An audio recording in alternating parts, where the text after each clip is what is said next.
कि सुदामा जी दरिद्र थे। कौन कौन मानता है, हाथ उठाएंगे जरा।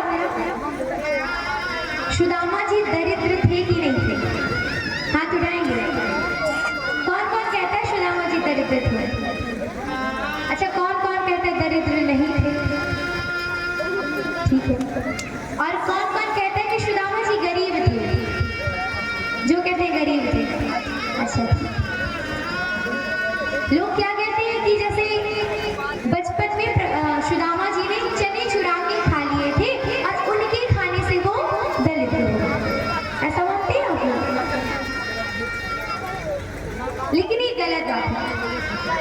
पूर्ण बात क्या है कि जब सुदामा जी प्रभु श्री कृष्ण गुरुकुल में थे, एक दिन की बात है कि एक बूढ़ी माँ गरीब थी, उसे कहीं से चने मिले तो उसने संभाल के चनों को रख दिया।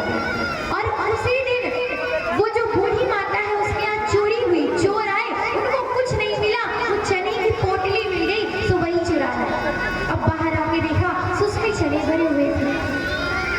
चनों को देख करके सोचा कि भाई चनों का क्या करेंगे, बाहर गुरु माता के आश्रम के बाहर छोड़ दिया।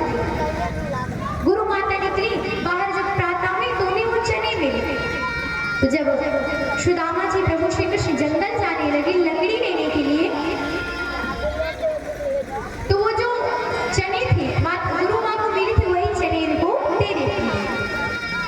अब जब ये चने लेकर के गए जंगल में लकड़ी काटने लगे, और जिस बूढ़ी माँ के चनों को चोर ने चुराया था उन्होंने शाप दिया था कि जो व्यक्ति इस चने को खाएगा वो सदैव सदैव के लिए दरिद्र हो जाएगा। तो आज जंगल में लकड़ी काटने के लिए गए तो वर्षा होने लगी।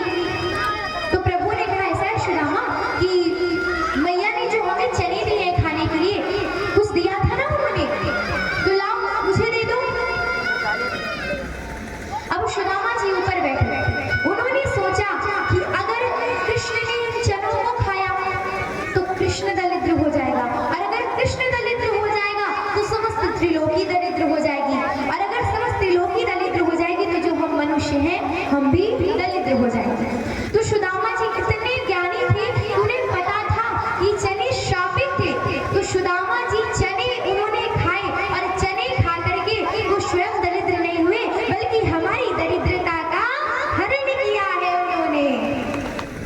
सुदामा जी ने हमारी दरिद्रता का हरण किया है।